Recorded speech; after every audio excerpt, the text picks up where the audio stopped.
Greetings everyone, this is Husband of Husband of Wife Gaming. We are looking at Hearts of Iron. We've been in the middle of a campaign here, looking at the early war strategy of Germany. This is the middle of a campaign where we have decided to attack Turkey in 1936. They brought in Romania to the war. By 37 we conquered Turkey. By 38 we have Romania here. It is December 11th of 1937. We just finished capturing Romania, and now we are looking at the interwar period. First thing you'll notice is that we are in the middle of a large military buildup. Our forces are not in a good position right now, so we're basically just waiting until we get all of the stuff we need to build up our force. We do have a bit of a rubber production problem. And France and Britain have announced an alliance. I'm going to deploy things early before they're ready because I want to get as many units on the board and start training more Marines. Squeeze those Yugoslavians. Alright, so we do get a piece of Czechoslovakia. Now I want to try and make sure that Hungary stays with us, so we're going to partition.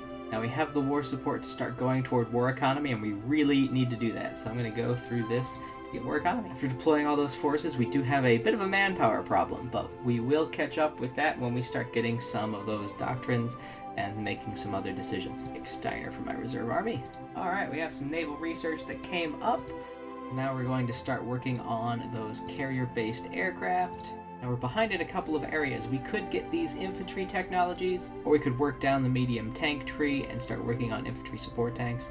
We are so far behind in general military production right now because of war and everything else that we're just going to go ahead and get these infantry technologies, because we probably can't take advantage of those tanks yet anyway. We're going to pack in as much more industry as we can. We're going to put some dockyards in, but we also need to start getting some of this rubber and synthetic fuel, because this early war strategy, while we do get a lot of territory and a lot of good things from the resources that Turkey has, oil and rubber are not our strong suit right now. Recognize those Bulgarian claims. We can get Guderian for the speed bonus.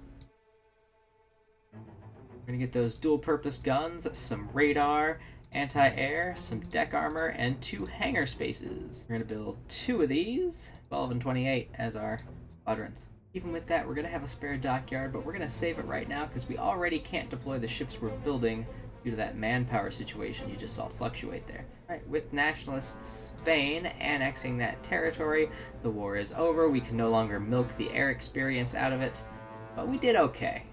I could have managed it better by micromanaging. We got 2 new researches that came up, and since we're starting to build refineries, we're going to go ahead and increase the efficiency of their rubber and oil extractions. Oh, and here comes the 3rd technology. Now that we have this, we can keep doing the rest of the infantry technologies. Go ahead and get the last of our combat bonuses. So with war economy done, there's a couple possibilities that we can go down. We can try to get some bonuses through the treaties with Russia here. We could also work on getting Italy on our side. We could get some naval facilities from this, or we could start trying to get Yugoslavia. At this point, I'm going to grab Slovenia just to see if they're going to let me work down this tree. And so this is the industry with war economy. So we gained, it's actually 7 factories because we lost 1 since the last check. So that's 6 military factories. So 7 civilian and 6 military factories. Not bad for a few days of a focus tree. But Heinrich is probably the best of my available options, even though he's not very defensive, and you would think that reserve forces are very defensive in nature. Really, they're going to wind up performing both roles, and so that fort bonus might help overcome some of the reserve's weaknesses. And they are going to be attacking through some rivers here in the immediate future, so he's a decent choice. We want to start being able to build some of those flame tanks here soon, so we're going to take the penalty on engineer companies. 19 cavalry it let us build are here. We're going to put those into an Africa Corps, and it just so happens we have a cavalry officer. Now we're currently finishing up the reserve army and adding to the Marine Corps, but what we are missing is something for this front line and extra troops to actually guard our homeland. Here's a problem. Slovenia not following the plan here. If we wanted to, we could start the war right now, but we are so not prepared. It expires September 11th, 1940. It looks like if Italy doesn't start the war before then, we might have to, just so that we don't take the hit for losing this focus. Now that we know war is pretty much inevitable in the next 2 years, we're going to build the light infantry unit to make up for this area here that we are not going to have enough troops for. Since we're not able to grab anything else on the fate of Yugoslavia, I'm going to go ahead and secure this alliance with Italy focus before worrying about anything else, just to try and make sure that we can still ally with Italy, because this is starting to get scary. Meanwhile, just to fill out the units that we already have getting produced, we are going to need a considerable amount of support equipment and artillery guns. We should be able to secure this if we can slightly bump production of the support equipment, which is going to be tough to do since we also want to start building some new things like flame tanks and upgraded vehicles here pretty soon. So we're going to go ahead and start training that navy. If you're going to go with the medium flame tank and you haven't really researched any other chassis yet, like I haven't, then you might want to consider the diesel engine, since it's probably going to be just with infantry units anyway, and that'll give you some extra reliability. And by doing that, you can stack these extra ammunitions for a substantial breakthrough. Now you do have a reliability problem, so maybe that last one you removed to give you a dozer blade. Alright, we've unlocked the Falk Wolf a little bit early, so we're going to start trying to convert over to building that. In the meantime, increase our industrial capacity. When we're making enough rubber, we can start trading for less of it. We have enough for naval doctrine, and we're way behind where I normally am on naval doctrine, so right now we're just going to wait on doing any of these and focus more on the sub side. We also have the army doctrine. This is why I haven't been going through and getting even more conscription, because thanks to our doctrines, we're able to grab this, convertible 2%. And then we're going to take care of signing that treaty. With the better infantry equipment unlocked, we could switch right to it right now, but then we would lose out on the production efficiency that we've built up. And we're still not quite stockpiling a lot of weapons.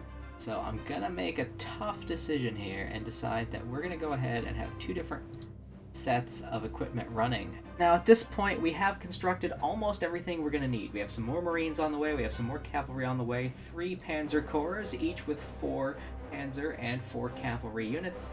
We have 1 really good army, we have 2 decent reserves, 2 decent light armies. Another thing I don't have is anything defending my coast. So instead of building a good combat unit, I'm going to start building some meat shields to guard my coast. We're going to keep going down the artillery. We don't necessarily need this for the gun, but when we get here, we get better piercing on all of our vehicles. Alright, Moscow signs the pact. Start getting a little bit more naval production capacity now that we have the manpower to outfit ships.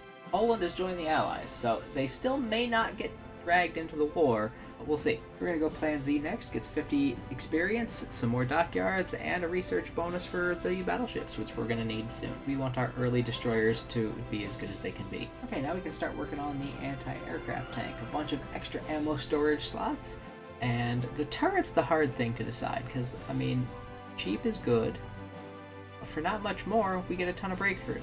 Meanwhile, my first group of home defense troops has been finished. Set this up as its own theater for now. List promotes well for defensive purposes because he's got all of this kind of stuff here. So I'm going to go ahead and grab Unyielding Defender and Charismatic. Just by upgrading the dual-purpose guns, the radar, and the anti-aircraft guns, we can get substantially better stats over here. And instead of the anti-air, we're actually going to go with dual-purpose guns again on there, and upgrade this anti-air to 3. So it's ready for us when we have the ability to build it. Next we've got this destroyer here that we're going to upgrade to the 1940 model. Alright, being as we're coming up soon on the war, we're going to make sure we have everybody poised and in the right place. So our first Panzer Corps is heading towards the northern part of the Netherlands. Second Panzer Corps is going to help cut Poland in half. Third Panzer Corps is going to help assault through to Cairo by way of French Syria. It's going to be backed up by the mobile infantry over here. Young people from all over the globe are joining up to fight for the future. Not that mobile infantry, cavalry mobile infantry.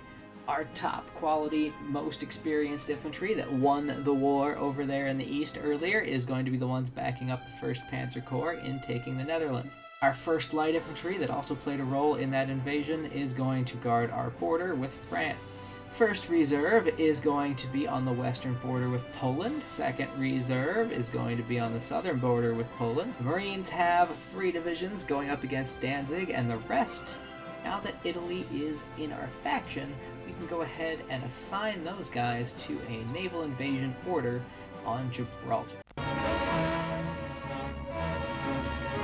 Uh-oh, Soviet Union declared war on Poland, and we are not ready for that. Poland is losing ground rapidly. This is not good. Russians are still making gains despite the arrival of the rest of Europe, but they're much slower. So that's going to buy us time. Also, since we're coming up on time for a naval invasion and war, we're going to stop training the main fleet. The surface fleet is also out of position, and that's my fault. I screwed up and I did not put the surface fleet back. So before I can officially start the war, I've got to run these guys back to Germany so they don't die on the way there. Alright, here we are. August 12th, Poland refuses the German ultimatum. I'm gonna green light everybody in anticipation that they're going to be needed. Alright, World War II beginning right now. Do we get this to work? 33%. Oh boy. Our surface fleet is nice and safe at home. We're going to repair our damaged ships. Alright, all along the border down south, we are making some decent progress. Down here in the Middle East, we are not getting done the way I thought we would. This is a little depressing. Let's see if we can micromanage this. I bet we can make this work. Absolutely fabulous right now. We are just steamrolling over everything we touch. This is great. UK has our ciphers. We haven't even begun the spy situation yet, and they're already breaking our ciphers. This would be basically giving the Ukraine up to Russia, and so they haven't built any units to defend themselves right now, it looks like, and I'm a little busy fighting a war on 1, 2, 3, 4 fronts. 5 if you count that naval invasion. Yeah, we're gonna say it's hopeless, and we're gonna give up the territory. France called the Netherlands into the fight, so even before we managed to finish doing what we were doing, they've been called in. Luckily, all of our battle plans were greenlit ahead of time, so that war is already doing what it needs to do. We did lose a Kriegsfischkutter, but we took out some ships, so the Netherlands just melted. I wasn't even watching, and they're just gone already. We need to start preparing to defend the massive amounts of coastline we're going to have. So 36 of these will finish the group that we already started for our homeland, and then we're going to need another 72 of them. Netherlands has surrendered. All right. Okay, but with the Netherlands gone, we need to go ahead and worry about Belgium. That's going to be a front line here, there. First Panzer Corps got nothing to do, so they're going to stack up here. You head to one of my favorite little places, Kortrijk. Justification on Belgium's finally working, so we'll go ahead and do that. Life at sea not going well for those poor Italians. We were not able to close the mid. Poland's looking really good. We have most of it captured already. Finish it off now. What the heck happened here? There shouldn't even be a turkey. What the? Oh, what? No. Why? Way to drop the ball, Italy. I should be blaming me. I never created defensive units for that. Armor, you stay. Cavalry, you go here. Fantastic. That's closed. Just in time. So much for that invasion, England. Gotta try harder than that. Gotcha now. Meanwhile, that's what's left of Poland. Look at all those Allied divisions trapped in there. Belgium. Declaration of war is ready. Alright. Getting through Belgium. Alright, these panzers aren't stopping outside Dunkirk. Let's go. Well, tune in next time when you're going to watch France, Poland, the Middle East, and Denmark fall to Germany.